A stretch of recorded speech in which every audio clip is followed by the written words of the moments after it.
Welcome to Classic 4x4, the podcast for and by truck and 4x4 enthusiasts. I'm your host and founder of Classic 4x4, Chris Piccone. Please make sure to review and subscribe to the podcast on your listening platform. Follow and like Classic 4x4 on Instagram and Facebook, and subscribe to our channel and check out our episodes on YouTube. Also, please don't hesitate to reach out if we can help you sell your truck or 4x4. Visit classic4x4.com for more details. Thank you for listening and enjoy the episode. Well, hello, Classic 4x4 podcast. I'm your host, Chris Piccone, and joining me today is Karen Bailey Chapman, the Senior Vice President of Public and Government Affairs for the Specialty Equipment Market Association, but as many of you know him as SEMA. So thank you so much for joining us today, Karen. Thanks for having me. This is a lot of fun. I'm excited. Dude, I'm super excited. In our pre-interview, I'm excited to talk to you. You have a great personality, and we're going to have a great conversation today. So for all of our listeners and watchers out there, if you're not familiar with SEMA, you've probably been under a rock, especially if you're listening to this podcast as a truck and 4x4 enthusiast. But check out what they're doing online at SEMA.org. Follow them on all the social channels at SEMA Association.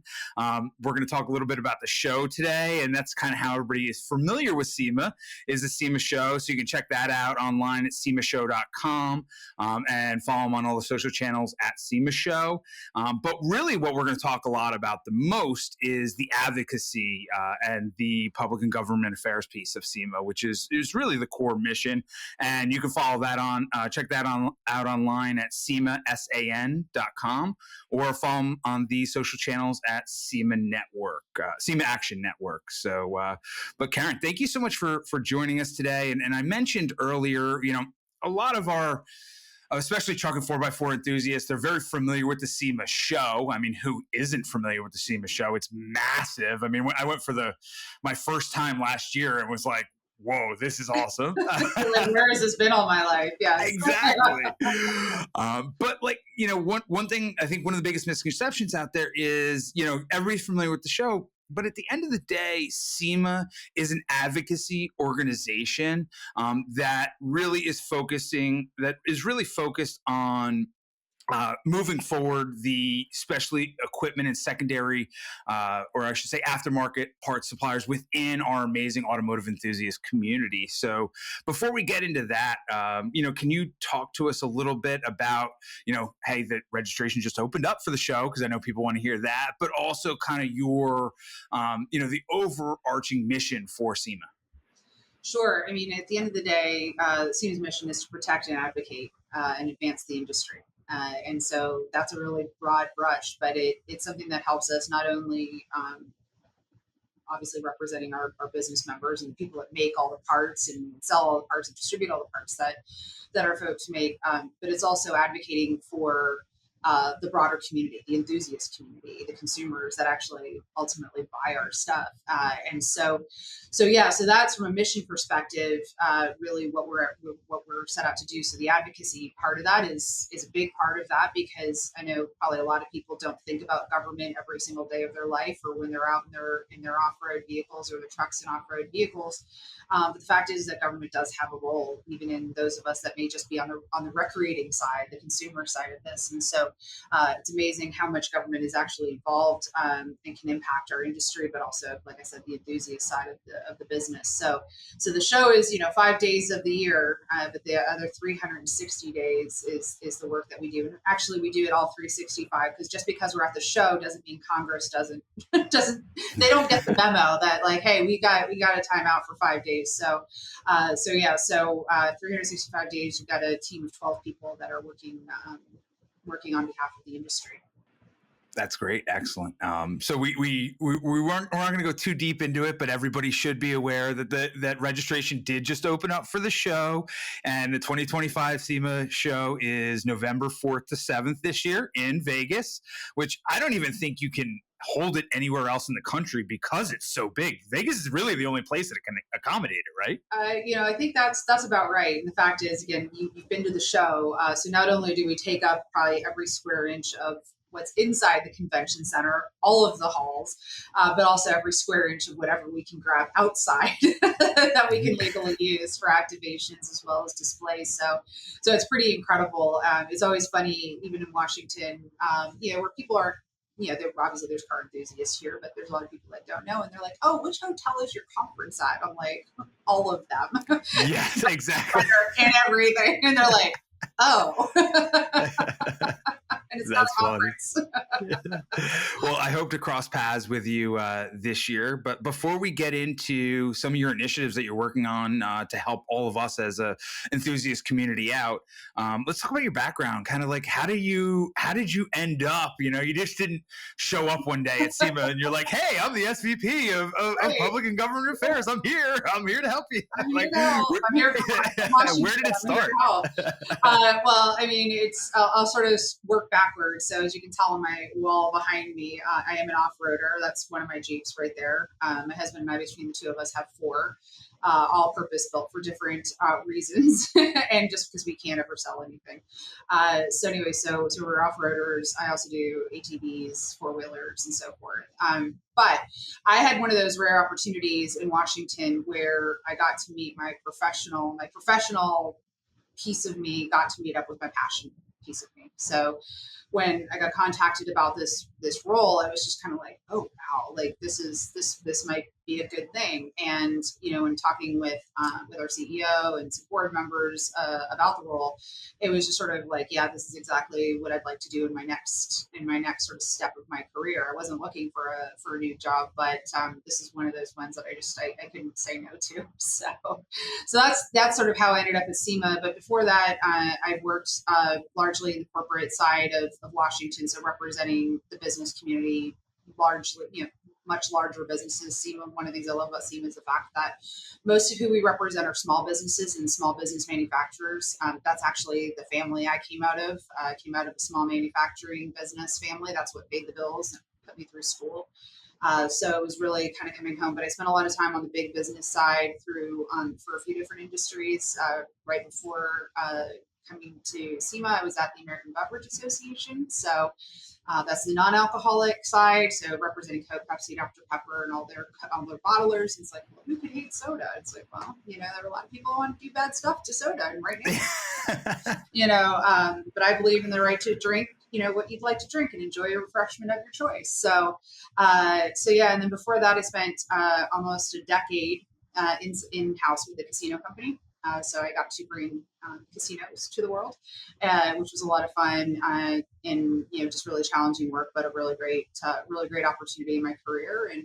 And before that, I was a creature of K Street, as they call the lobbying part of Washington, the lobbying corridor. I did a short stint. I did my time on the Hill, a very short stint as an intern, checked that box, and I'm like, I want to go to K Street. I like K Street better because I like being the one that influences versus being the one influenced, if you will. So I just felt like I had a lot more to offer and a lot greater opportunity to kind of do some fun stuff by going to the sort of business side of Washington.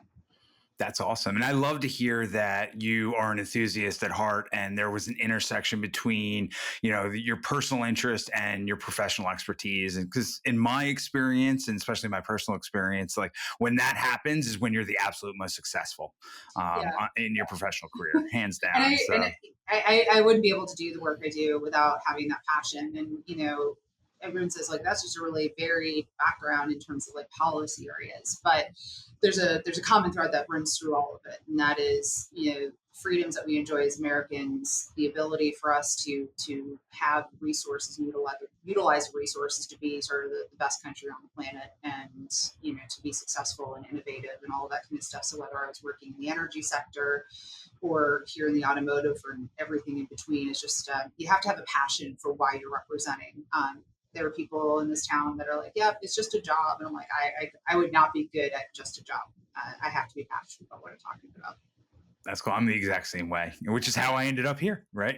I mean, you were able to turn it into a business. Exactly. That's essentially what it came down to, right? So awesome. Let's talk about some of your initiatives. And it's I was going through in our pre-interview. kind of going through a lot of your initiatives and some of the stuff I was sent, and it's stuff that I have a lot of passion about also. So, let's run through them because I think that's important. That messaging is very important for the enthusiast community to understand the role that you play in protecting us and moving us and all the amazing manufacturers that allow us to build our toys essentially, right? Make our toy box bigger to move us all forward. So, what's, I guess, like your number one initiative? Like, what are you talking about the most every single day? I mean, that changes day by day. And when I go to bed at night, and I have a plan for the next day, that's usually out the door by 9 o'clock, especially recently. So, I mean, there's our broader initiatives that, that we've really focused on over the past couple of years, that was really important to, and still is obviously important to the industry, and that was around EV mandates and internal combustion engine bans, and the fact that California was essentially setting policy for half the country through the waiver system that they have with the EPA. And so, as an off-road enthusiast, again, I'm not interested in driving EVs or being told I have to take EVs, up into Moab. That one's in Moab. It's already dicey enough when I'm not sure I have enough fuel, so I'm not going up in an EV. But it really wasn't anything about it. Wasn't about being against EV, but it was about being pro vehicle choice and not forcing consumers into one form of technology and banning others. So that's been a project we've been working on for over 2 years now, and it's kind of coming to a head right now. Congress is voting on it today. They actually may have already voted. I've been stuck in meetings all day. So voted on revoking California's authority to go forward with their EV and ICE ban rules. So if we expect the House to pass it, they'll then go over to the Senate. We're putting a lot of pressure on the Senate to make sure they do it, and then it'll go to the president, and we're done. So it's just a really important piece of legislation just to return our government back to staying out of deciding what our technology should be and letting the innovators innovate and do what we do best. So that's been really forefront for us, like I said, over the past couple of years. But as I say, I went to bed, I don't know, sometime in January, late January, thinking my day was going to be X, and it ended up being Y when the tariffs were introduced. So that's, you can't walk down the street without some conversation or hearing the conversation about tariffs. So that's really been dominating our time here in the office over the past few weeks, and sort of helping our community navigate it. And so happy. It's not the sexiest of issues, but happy to dive deep into it. But I don't want to put folks to sleep. So tariffs is a big one. I think when you look at the off-roading community in particular, some of the other areas that we spend a lot of time on is access to public lands and making sure that the access to our public lands remain open for motorized recreation. This is something that we believe there's going to be a good opportunity with this current administration here in Washington to work with Department of Interior and stop this sort of what I call sort of the easy way out when things get tough or they may be understaffed. The easy way is to shut everything down, shut down access to trails. We obviously disagree with that. We believe that there's a lot of opportunity with public-private partnerships. There's a group called Tread Lightly out there. If you're not familiar with them, they do amazing work in that space of bringing private resources to help federal agencies that oversee our public lands so that we can keep our trails open. So that's a big one for our off-road community. And then there's just a lot of other stuff, everything from people that might be collector car enthusiasts. We have a big bill called Leno's Law right now working its way in California, which actually parlays into your first initiative, the EV initiative too. A little bit, Yeah. We do a lot. Yeah. There's a lot of work that is focused around emissions. And we obviously have the SEMA garage, which is our emissions testing lab. So our members are able to test their products if it touches anything in the emission system to make sure they're compliant either with the federal standards, which is applicable to 49 states, or California, which has its own standards and own authority or own regulatory agency. So emissions is a big one. Jeep Wrangler that I take off road is actually a diesel engine. So Awesome. I want to keep those. I want to keep those on the market. And well, those products aren't in the market, but I'm a big diesel fan, and want to make sure that we can continue to utilize that technology as well. So those are some of the things. So again, touched on collector car rights in Leno's Law in California. Basically, what that'll do is give an exemption for smog check for vehicles that are 35 years or older. So right now in California, the only cars that are exempt from smog check are 76 and older, 1976 and older. We want to create a rolling 35 in California. They used to have one. They used to have a rolling 30 that got changed in 2004. So we're trying to kind of get it back to normal because it's a whole new generation of car collectors and people working on vehicles. And that's now the 90s vehicles, or the 80s and 90s or early 90s. And so we really want to be able to not only foster the community in the younger generation, but then also still have to give them the opportunities to work on their cars and learn those skills. So I'm a big advocate for Leno's Law. It's something I run into on a daily basis with my business, Classic 4x4, where if I have a client, a buyer that is in California, and it's simple, and I don't understand why so many buyers are still like, oh, do you think this will pass? I have no idea. But guess what? I'm telling you, it's a 1976 or newer. So you can roll the dice as you please, but that's your choice. And to make sure our listeners kind of understand, most states have a rolling, they look back on a rolling basis. Like here in New Jersey, we look back on 25 years. So anything that's 25 years or older, and that changes every year. So 25 years and older, there's no emission standards. There's actually no inspection at all. That you can do as you please, and most states are that way. There are a couple that are not, and correct me if I'm wrong, California is the only state that is not rolling, where it has a hard year, correct? I believe so. Everybody has some sort of rolling exemption, and not every state has even smog check. Even though I work in DC, I live an hour outside of here in West Virginia, and we have, it's funny because we have a safety check, so we have to do safety checks every 1 or 2 years, including for my modified vehicle, which they made it much easier in West Virginia to have modified permits. But yeah, we don't even have a smog check in West Virginia. So the fact of the matter is, the number of vehicles that are 25 years or older that are still on the road is so minute. It's such a small piece of the overall vehicles that are on the road. And out of that small piece, the number that are actually driven on a daily basis is even smaller. They're sitting in garages, collections. Maybe they get, a couple hundred miles, at most a couple thousand miles a year. So the overall impact that a vehicle that's 25 or 30 or 35 years or older would have is very slim in the first place. You gotta go after the big fish, which is the more modern vehicles, which is a whole different conversation, which is a good parlay, I think, into the EV mandates. And I'll kind of set this up, and because a lot of our listeners know, I'm a big advocate, and I did actually daily drive an EV, but not from a go green or an environmental standpoint, purely from a performance standpoint, right? Like the fact that I have an 835, I have a Rivian R1S. It goes 835. It has 835 horsepower. It goes 0 to 60 in 3 seconds. If I launch it, it'll do 2.6 seconds. And oh, by the way, it has 1,000 foot-pounds of torque, right? So you get 835 horsepower and 1,000 foot-pounds of torque in a vehicle that is 10,000 pounds. That's wild, right? But that's why I daily drive. I may have an entire collection, an entire warehouse full of collector trucks, and my business is brokering collector trucks, internal combustion engines that are mostly all 25 years or older. But I think it's important for our listeners to understand that, and you mentioned it earlier, there's room for everything.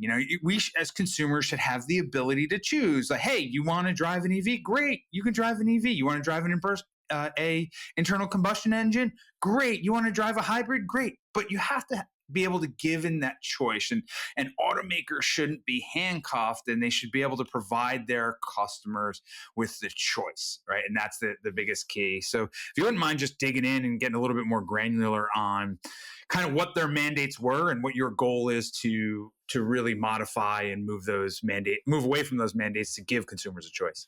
Yeah, and again, you touched right on it, is that this is about consumer choice. And the fact is, it's, at the end of the day, not everybody's daily driving needs are the same. Not everybody lives, I think you're in New Jersey. We live on the East Coast. Everything's a lot closer and tighter, and we have lots of cities and so forth. But that's very different from somebody that's living in rural Kentucky or Iowa or Oklahoma. I actually just drove across the country out and back when I went to Easter Jeep Safari a couple weeks ago, and I there's a lot of land in this country and a lot of land in between. And so it goes back to the vehicle choice, but it's also, when you choose one type of technology over all others, what it does is also it shuts down innovation.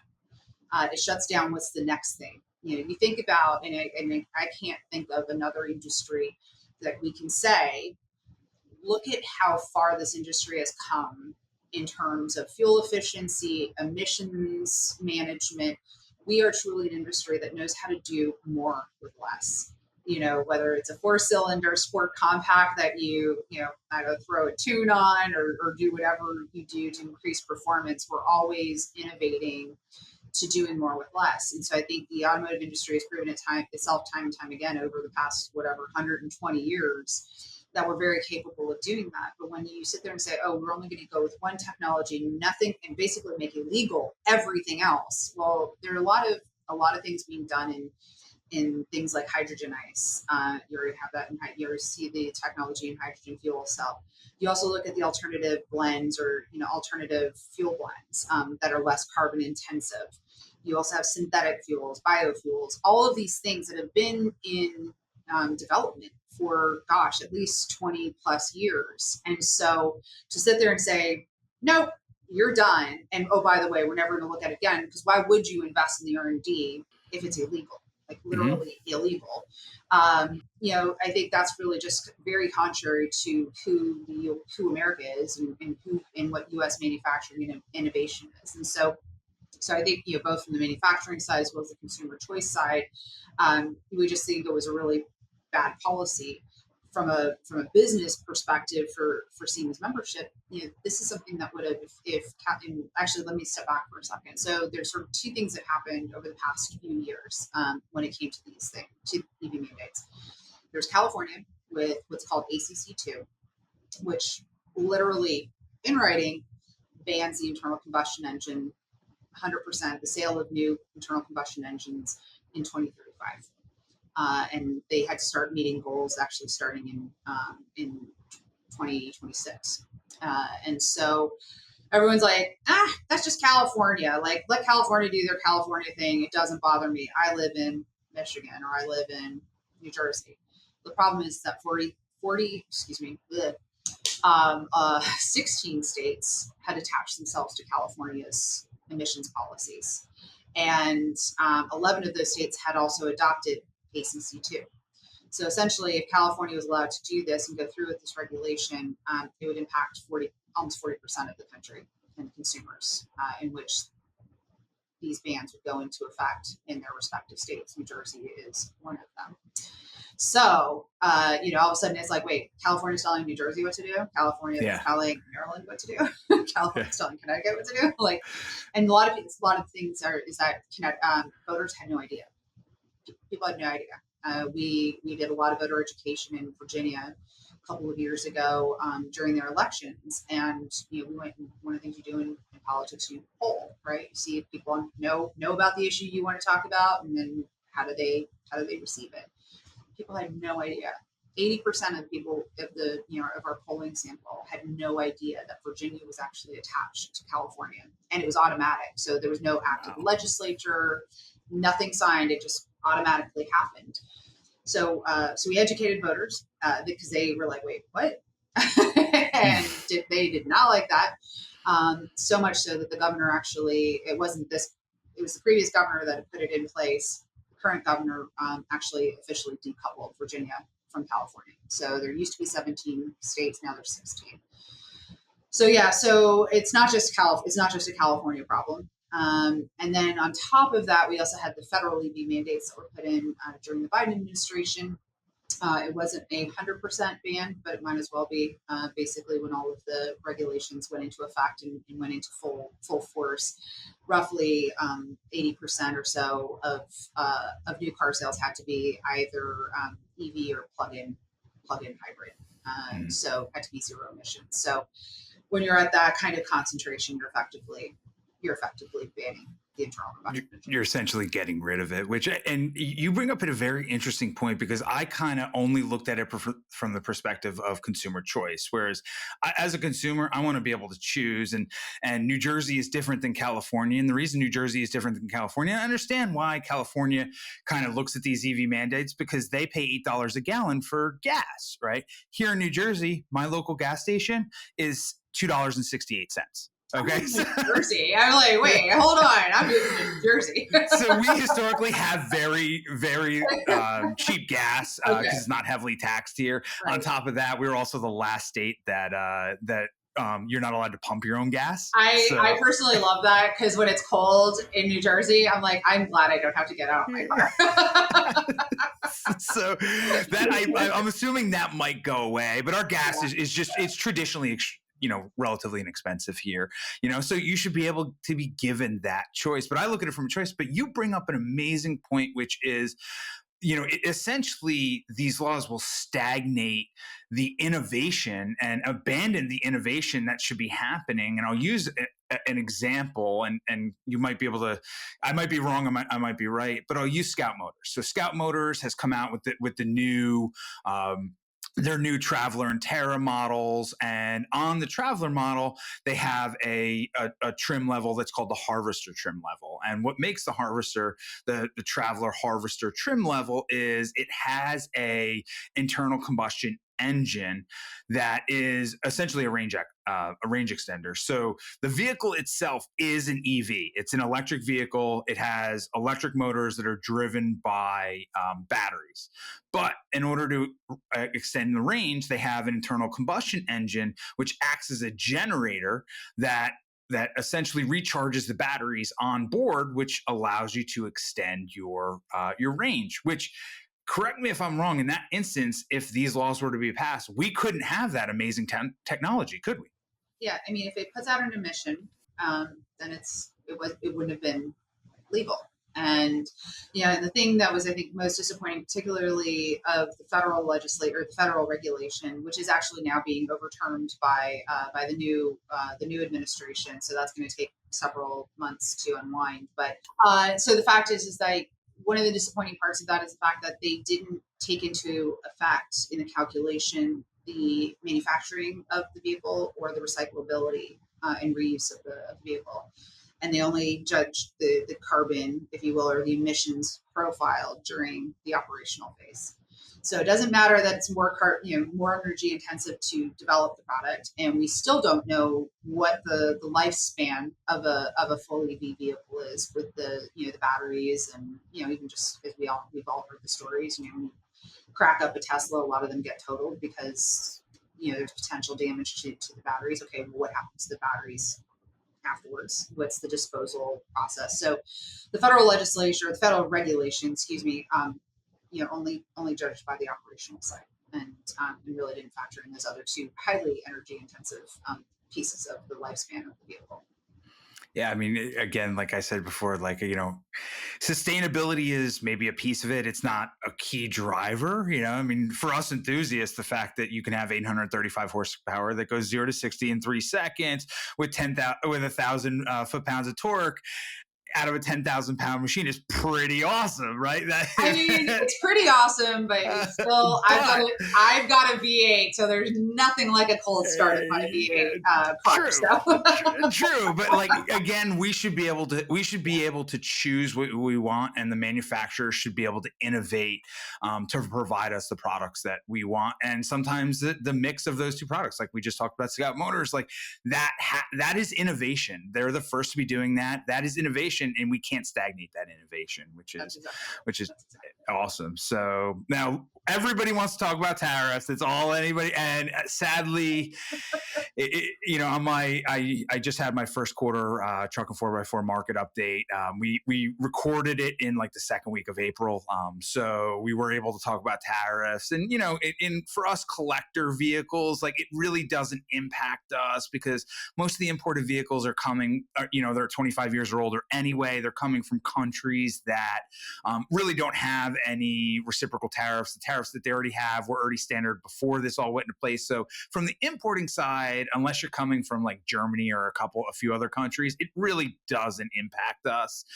But one of the big comments that I made, and my guest made, was where it impacts us is on the production and the parts side, drastically as collector vehicles. So I'm interested to hear what your take is on the tariffs, how it affects our community, and what you guys are doing to help, really alleviate that pain. Yeah, it's definitely been a bit of a schlag. I was going to say a schlep, whatever. It's been a challenge because obviously it's been very chaotic in terms of they're on, they're off, they're this, they're that, they're stacked, they're not stacked, they're flat, and so we're just sort of trying to help our members kind of get through, like kind of try to keep a straight line as everything's kind of shifting. And from our membership, the thing is that we actually did a survey a couple of weeks ago of our membership, kind of trying to get a really good sense of, okay, exactly which of the tariffs are most impacting your individual business and sort of why. Help us tell the story as we're talking to lawmakers, as well as a lot of in-person conversations and telephone calls that I've had with members, kind of trying to understand. I'll be honest with you, from a business membership standpoint, we have all ends of all ends of the spectrum, if you will, in terms of some are purely domestic producers, largely unimpacted, don't care. Some they have diversified businesses, so yeah, some parts of their business are going to be more impacted than others, so they can kind of internally work that out. To some people who depend on foreign countries, in particular China, for components, like especially in the electronic space, so anything that's using electronics and chips. There's only one place that they can get them, and unfortunately, when it comes to the Chinese tariffs, that's where they're really getting hit, just because the tariff size is so big. It wasn't a 10% tariff. We've had that since 2017. It's 145%. That's a way bigger deal. So we have, and then we also have businesses that have their own foundries already here domestically. So they're getting calls from people that are quickly trying to reshore their manufacturing, saying like, "Hey, can you fit us in? can we get in on the action so we can quickly reshore?" So we just have a gamut of sort of businesses in sort of ways that they're impacted, and so it's been that's been really helpful. So any business members out there that responded to that survey, I just want to say thank you, because it helped us really clarify where SEMA had to stand on the issue, but then also how to navigate through this. And when we're talking to not only Capitol Hill but also the administration, because this is where it's all coming out of. This is all executive action right now. I was actually at a meeting. That's where I came from before I started today. That's why I'm in fancy clothes today and not my off-road gear. I'm in adult clothing today. But having that conversation, because we're starting to see where some of these large corporations are kind of getting some breaks, and we're like, hey, what about the small business manufacturers? You kind of missing the point, and we were able to again share with them the outcomes of the survey and some of the guidance, and then also talk to them about some solutions, because the tariffs is just sort of one piece of sort of a larger discussion that's happening in honestly a larger reform that's happening right now in Washington. So tariffs is one piece of it, but then there's the deregulation that the EPA announced probably about a month ago, which again, talking about emissions and all of that kind of stuff will be helpful, especially in manufacturing. But then there's also the tax package that Congress is actually negotiating right now, which is called reconciliation. And so but dereg takes a long time. We don't know what the tax stuff is yet. Like we're kind of like, sort of like the Pope situation, waiting for the smoke to, the smoke, the black smoke. and and obviously in Congress also lobbying them, saying, okay, here's the things that we want as our businesses. Here's what will be very helpful for us, and so forth. So it's just sort of, it's not just tariffs. There's like a broader kind of thing happening, and sort of making sure that we're touching in each of those points so that that our industry is properly represented. So it's a constant puzzle. And it's a moving target. It's changing day by day. You're constantly pivoting. But the fact of the matter is, the overarching piece of it is globalization is real. Globalization has come to fruition over, at this point, hundreds of years, decades, now centuries, and we can't just put it back in the box. That's not how it works. Yeah. But well, and you talked about the collector side, because it absolutely, again, parts, anybody that's doing collector vehicles or vehicle restoration, I mean, you're depending on a global marketplace.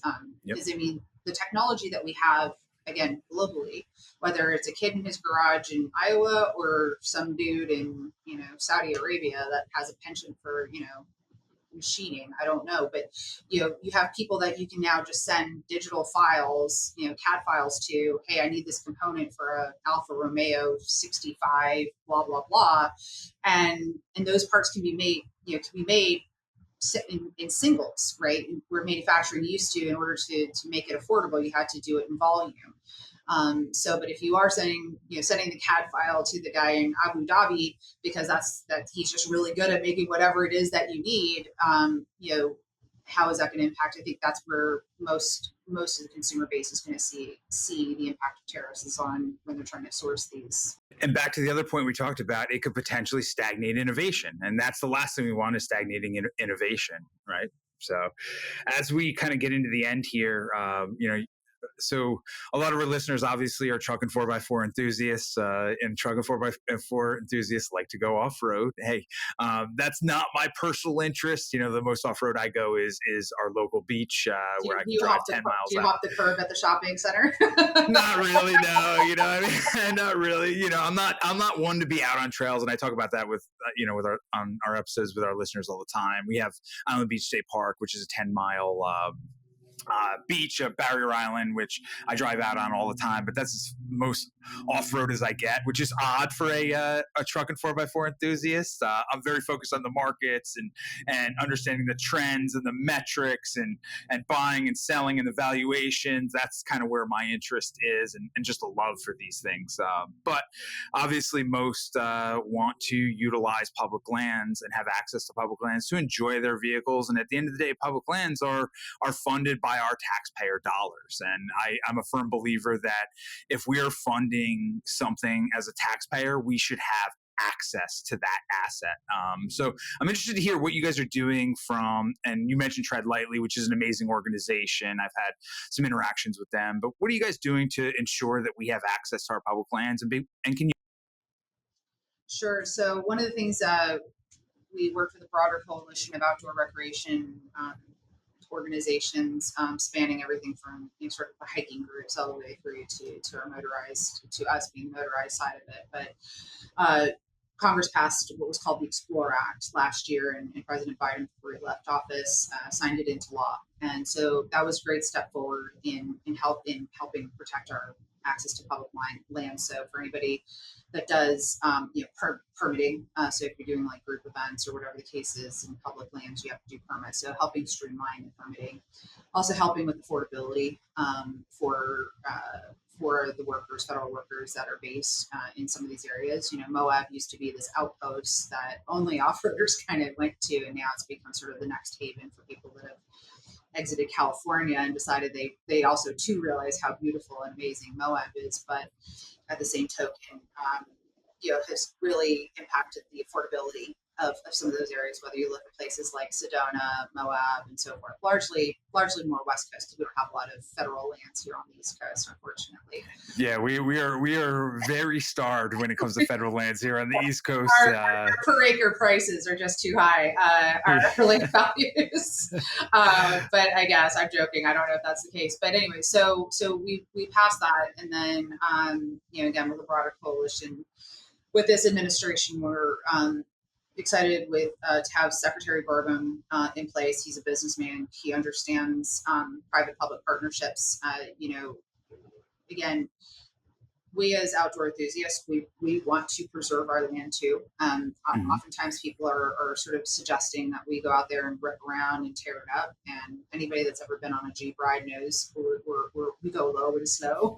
It's the exact opposite. And people are very cognizant of, and as an enthusiast group, one thing I will say is that when I am off-road, everyone has their eyes on everybody. And if somebody goes out of line, the rest of the enthusiasts will put them back in line. Oh yeah, very much so. Like I said, I just spent a week in Moab for Easter Jeep Safari, and so we hope that we'll be able to help get that message through. It's a much friendlier administration for that particular issue area. So again, I'm hoping to get this EV mandate stuff done so we can focus on some of these other areas like land use and right to modify and some of the other key parts, not only for our business side of the industry, but also the consumers and how it will eventually impact them. Awesome. I love to hear that. So one thing we'll talk about actually before I let you go, which is Easter Jeep Safari. We just finished it up. You were out there. I've never been to EJS. I have a ton of friends that go out there, and and for all of our listeners that aren't familiar with EJS, it's this awesome, enjoyable time out in Moab where actually Jeep, the manufacturer, brings out all these really cool concept vehicles, and everybody has a good time. Did you get to see a lot of the Jeep concept vehicles?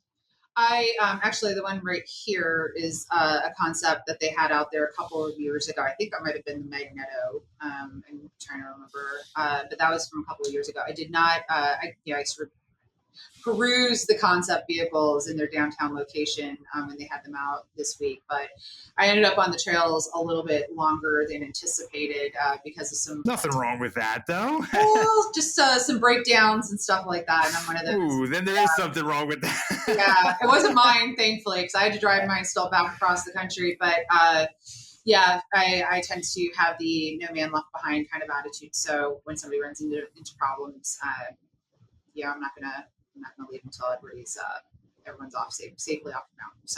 So I didn't get to do as many things as I wanted to while I was out there, but I did have a lot of good trail time. Did you get to cross paths with my friend Chris Piscatelli, the design manager that actually designs all those concepts for Jeep? I have met him before. I didn't see him this week, but yes, I have met him before. So I grew up with Chris, actually. So Chris and I grew up together. He's another Jersey kid who I've known for decades. And I'm not surprised that he is a design manager at Jeep in any way whatsoever. He's been that talented since, the day that we crossed paths in middle school. He's always had a sketchbook. Yeah. So, and what he does and his team does to build those concepts is absolute insanity. Yeah, so, it's super cool. And, the other cool part there is, so I was actually watching some YouTube videos post EJS because you don't get to see everything. Yeah. And I was so Mopar had a video of one of the concepts, and what they did is they did all of their Mopar aftermarket parts all in blue with a black Jeep, but then this bright blue with QR codes.